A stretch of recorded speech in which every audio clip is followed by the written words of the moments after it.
queridos irmãos, graça e paz a todos. Vamos começar a nossa web aula, né? Essa aula vai estar falando sobre o Espírito Santo. Nós estamos lançando aqui uma série de aulas que vai falar sobre o Espírito Santo. E o tema dessa nossa aula de hoje é Redescobrindo o Espírito Santo. Você deixa a sua Bíblia aí aberta, né? Não se desfaça dela nesse momento, porque algumas referências serão citadas aqui, né? Não vai dar para a gente poder ler todas as referências, para não ficar um vídeo muito extenso, mas deixa a sua Bíblia aberta para você poder acompanhar. E só deixando um aviso para aqueles que me perguntaram se pode compartilhar os vídeos, sinta-se à vontade, você pode compartilhar o vídeo com quem você quiser, para poder essas pessoas receberem o conteúdo, né, saberem aquilo que está sendo ministrado.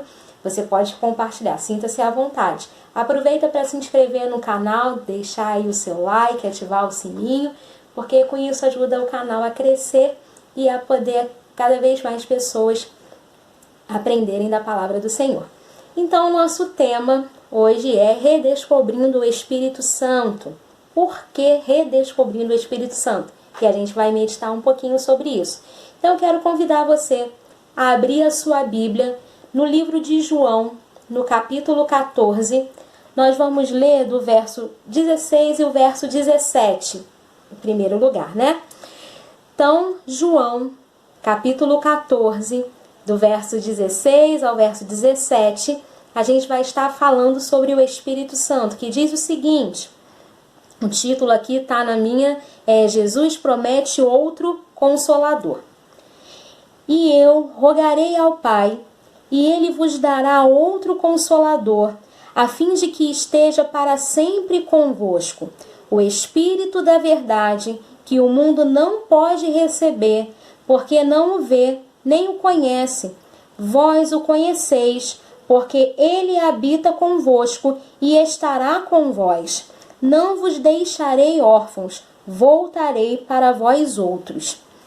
Então esse texto está falando de um diálogo que Jesus está tendo com os seus discípulos, perto ali do seu momento de padecer, e ele está falando para eles que ele enviaria, ele pediria ao Pai outro Consolador. Então, falando desse outro Consolador que é o Espírito Santo, e aqui é o tema da nossa aula, redescobrindo o Espírito Santo. Por que se faz necessário ter essa descoberta? A gente tem que entender, né, o seguinte: seria possível conhecer plenamente uma pessoa, dizer com confiança que sabemos seus gostos, seu modo de agir e pensar em determinadas circunstâncias?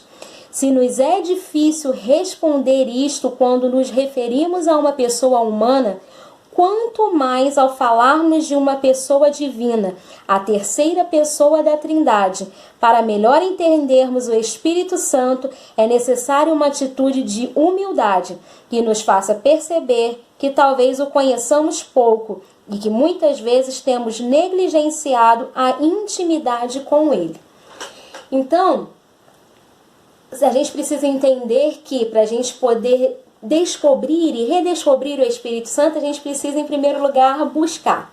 Não é o caso de todos, mas muitas pessoas, às vezes, negligenciam ao Espírito Santo. Só fala do Deus Pai, né, o nosso Deus, que precisamos falar. Só fala de Jesus, mas esquecem da presença do Espírito Santo, desse Consolador que Deus, né, enviaria, que Jesus pediria a Deus Pai, e Deus Pai mandaria esse Consolador que foi mandado para nós. E a gente precisa, para poder descobrir esse redescobrir, esse meditar e entender o Espírito Santo, a gente precisa se debruçar e estudar diretamente na fonte, que é a Bíblia. Através dela, nós podemos compreender a sua forma de atuação, tanto no Antigo quanto no Novo Testamento.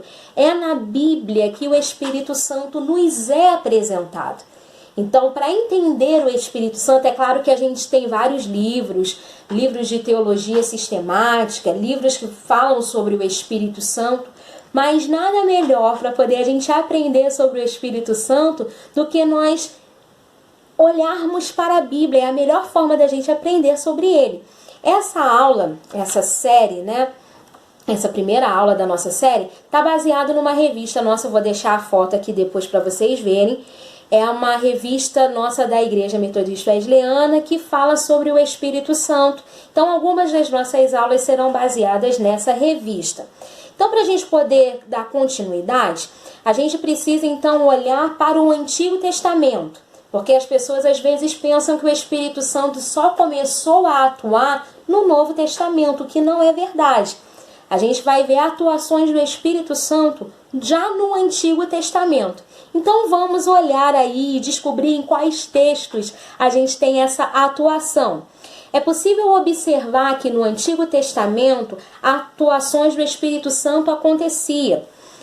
Essa citação que eu vou trazer agora está numa enciclopédia minha de teologia sistemática e diz o seguinte: no Antigo Testamento, as atividades e manifestações do Espírito Santo eram esporádicas, específicas, em tempos distintos, visando um fim especial. Então veja, no Antigo Testamento eram manifestações esporádicas, né? Elas aconteciam para tempos distintos. E quais são esses tempos distintos? Ou quais foram esses momentos de manifestações específicas do Espírito Santo? A gente tem aqui, no primeiro lugar, no princípio da criação. O Espírito de Deus pairava sobre a face das águas. E isso está aqui baseado em Gênesis, capítulo 1, verso 2. Depois você pode meditar com mais profundidade nesse texto. O Espírito Santo, ele se movia, o que nos leva a entender que ele não é uma força estática, como alguns assim entendem.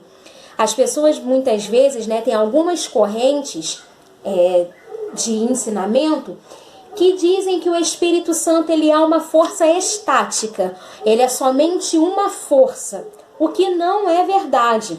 O Espírito Santo ele é uma pessoa dotada de sentimentos, de vontades e de inteligência.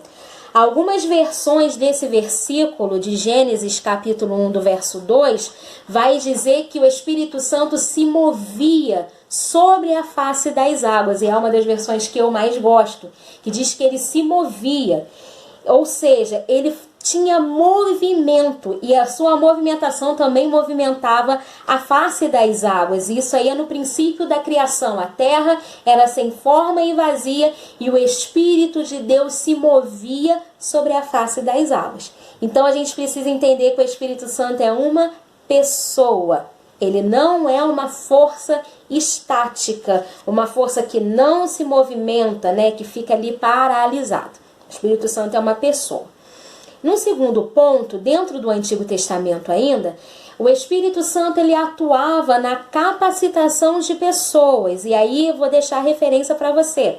O Espírito Santo, chamado de Espírito de Deus no Antigo Testamento, capacitava pessoas para desempenhar determinadas funções. E que funções foram essas? Na construção do tabernáculo, a gente vê esse registro. Isso está em Êxodo, capítulo 31, verso 2 e 3. Ele capacitou a Bezalel para trabalhar com os itens que comporiam o tabernáculo. Ele foi cheio de conhecimento, habilidade e inteligência para desempenhar essa função. Então o Espírito Santo veio, encheu a vida de Bezalel e ele foi capacitado para poder fazer a confecção dos itens que comporiam o tabernáculo. Terceiro, o Espírito Santo também veio para fazer com que as pessoas profetizassem. E as referências são Números capítulo 11, do verso 25 ao verso 28. E aí esse texto está falando, né, quando o Espírito ele veio e repousou sobre os 70 anciãos no arraial de Israel e eles profetizaram. Esse texto está falando disso. E também a gente vai ter em 1 Samuel capítulo 10, quando em Gibeá havia um grupo de profetas, né? E Saul, ele profetizou no meio deste grupo, né? Saul foi cheio do Espírito Santo e ele profetizou. Depois também a gente vai ter essa referência, também dentro do livro de 1 Samuel, no capítulo 19, do verso 20 ao verso 23, quando Saul e seus mensageiros profetizaram em Ramá. Nesse texto aqui, Saul ele está já perseguindo Davi. Esse texto vai mostrar isso, essa perseguição que Saul estava fazendo a Davi, mas ele também foi cheio nesse momento e profetizou. Então note que são momentos específicos que aconteciam essas manifestações. Também a gente vai ver no Antigo Testamento, o Espírito Santo ele vinha para auxiliar os juízes de Israel. Esse auxílio, né, era dado a esses juízes, ao tempo dos juízes, antes dos reis, né, para poder fazer com que eles pudessem julgar, pudessem atuar nessa parte de governo dentro de Israel. E aí uma das referências, o povo de Israel, né, dentro dos juízes, teve um período que eles estavam sob o domínio de Cusã-Risataim, rei da Mesopotâmia. Israel pecou, né, fez a sua parte ali errada, né, com idolatrias, e Deus permitiu que Israel estivesse sob o domínio desse rei. Mas o povo se arrependeu, buscou ao Senhor, e o Senhor suscitou no meio, né, do povo de Israel como juiz a Otiniel, e sobre ele veio o Espírito Santo, e ele os livrou do domínio desse rei. Isso vai estar falando em Juízes, capítulo 3, verso 10. Também o Espírito do Senhor veio sobre Sansão, Juízes, capítulo 13, verso 25. Sansão, ele estava em Mané-Dan, no acampamento de Dan, em Zorá e Estaol, quando começou a sentir que o Espírito de Yahvé o dirigia. Essa referência está aqui, que eu li, é da Bíblia King James atualizada, mas você pode encontrar, talvez na sua Bíblia, falando que o Espírito o incitou. É a mesma coisa, tá? E aí também a gente vê que o Espírito vinha para ajudar a reinar. Quando o profeta Samuel ungiu a Davi para ser rei de Israel, isso vai estar em 1 Samuel capítulo 16, o Espírito Santo se assenhorou ou se apoderou de Davi nesse momento que houve a unção. Então a gente vê que existiam momentos específicos, né? O Espírito Santo ele vinha para momentos específicos. E vale lembrar aqui dentro dessa questão de Davi, que a presença do Espírito Santo ou do Espírito de Deus para ele era tão forte e era tão importante que no Salmo 51, no verso 11, Davi pede para Deus que não lhe seja tirado o seu Santo Espírito. Então a presença do Espírito Santo era algo extremamente importante na vida de Davi. Então a gente tem esse panorama dentro do Antigo Testamento. É claro que a gente tem outros textos também, Miqueias vai falar desse momento do Espírito Santo também, e eu vou deixar a referência aqui para você depois olhar, nós não vamos ler todo. Mas a gente vê dentro do Antigo Testamento momentos específicos, tempos distintos, momentos específicos que o Espírito Santo vinha. Então, dentro do Novo Testamento, qual era a sua capacidade, a sua atuação?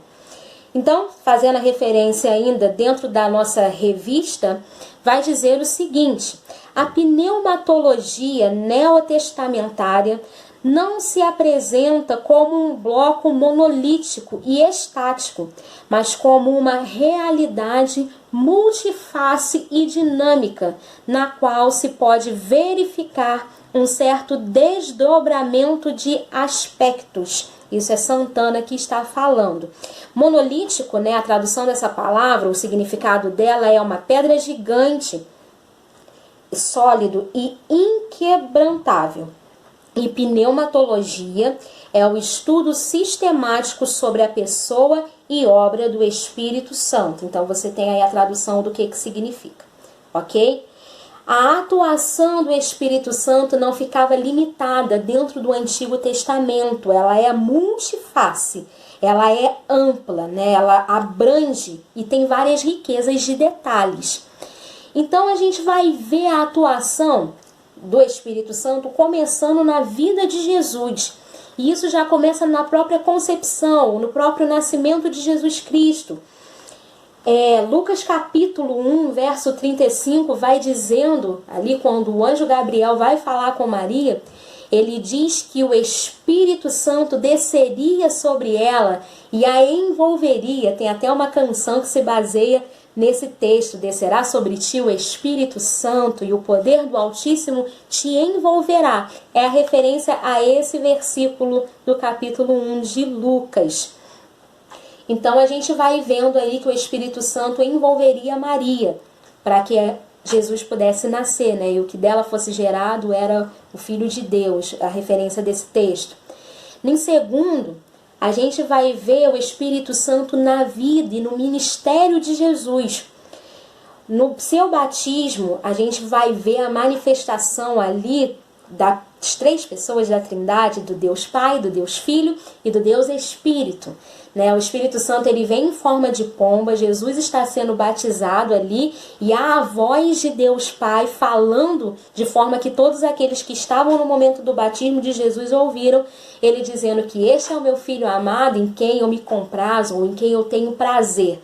Então a gente vê nesse momento a manifestação do Espírito Santo descendo em forma corpórea e pairando ali sobre Jesus.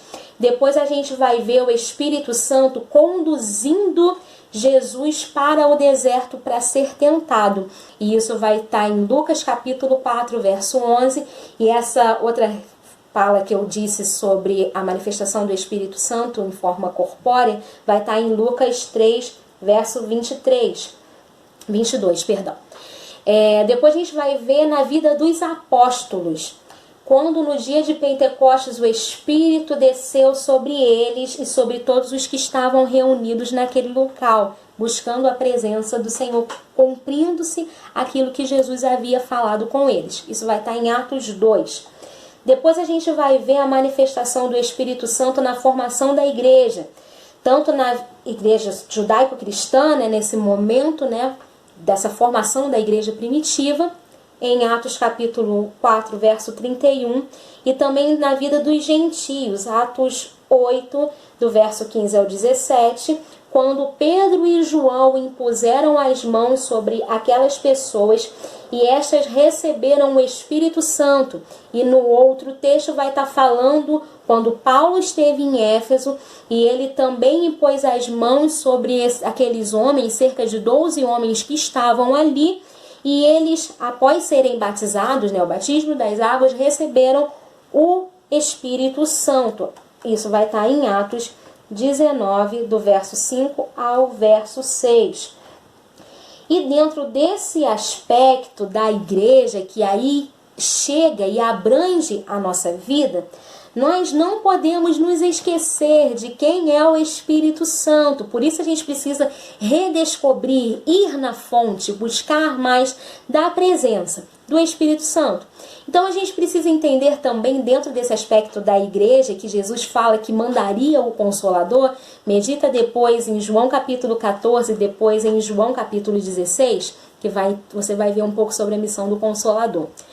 Então, o Espírito Santo, ele é o Consolador prometido por Cristo, ele é o nosso Paracleto.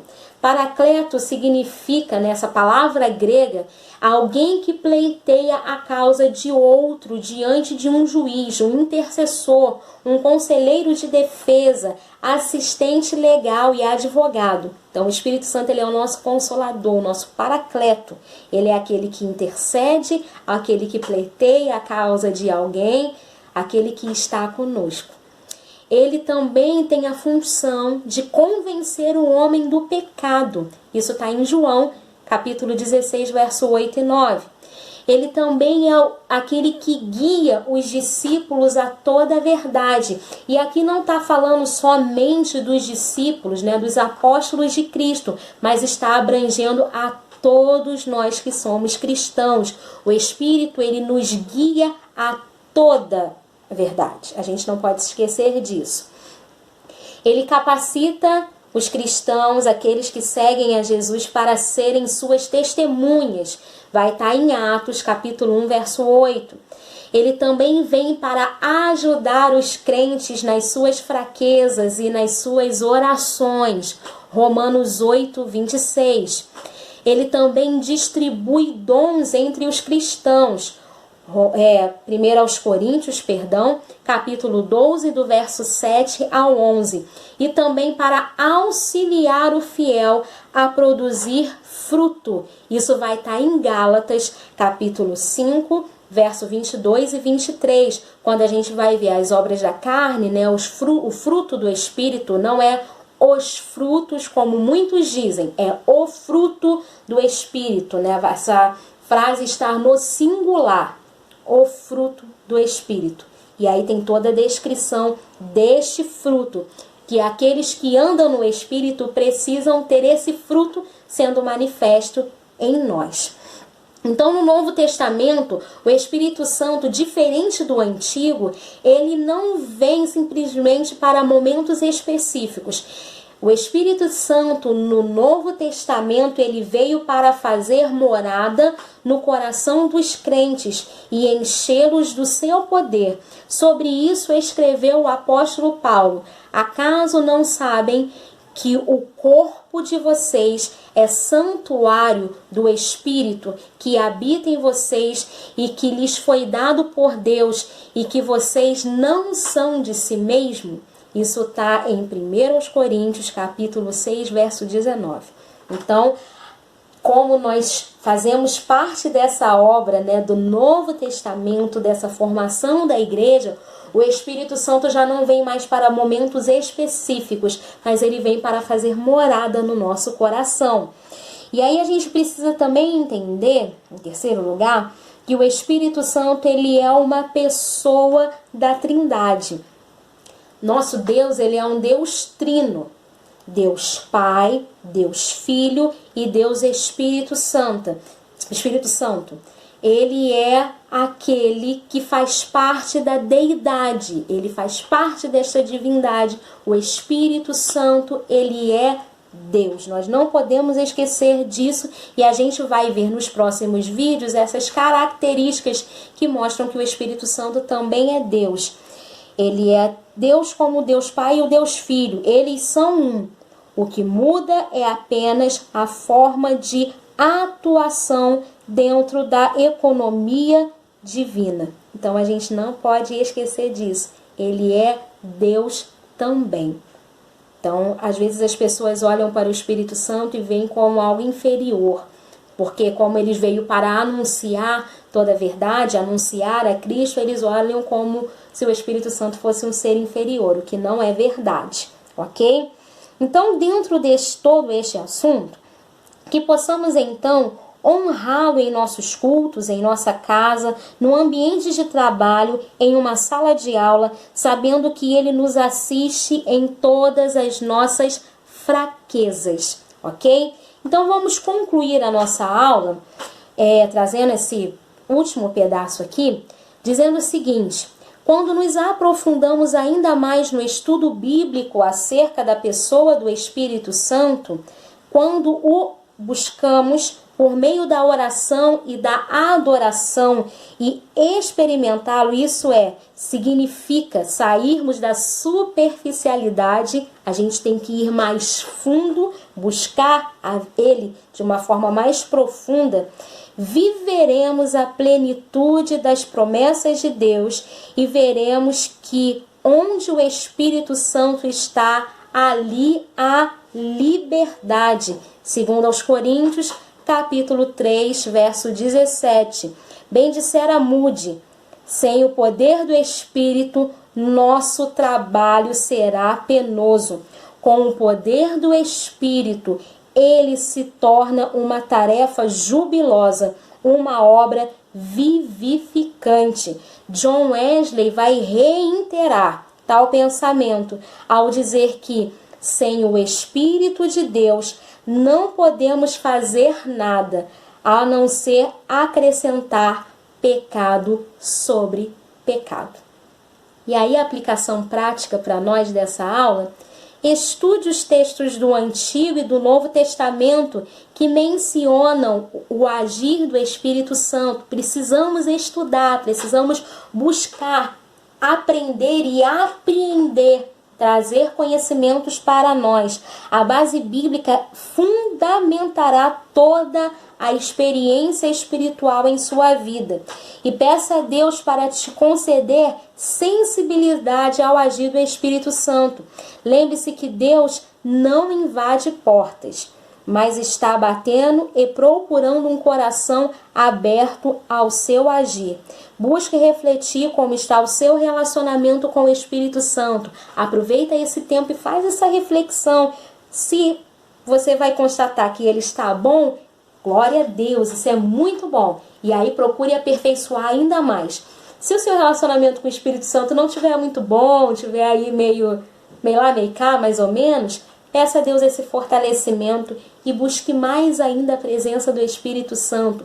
Lembre-se que o Espírito Santo é aquele que te guia e nos guia a toda a verdade. Sem ele, nós, assim como John Wesley falou, sem a presença do Espírito Santo, não nos resta nada a não ser acrescentar pecado sobre pecado. Que Deus abençoe a sua vida, essa é a nossa aula. Lembrando que nós estamos lançando essa série que vai falar sobre o Espírito Santo, sobre atributos, sobre a natureza do Espírito Santo. Que Deus te abençoe e que seu relacionamento cada vez mais com o Espírito Santo cresça e que você tenha várias experiências com o Espírito Santo. Que Deus te abençoe.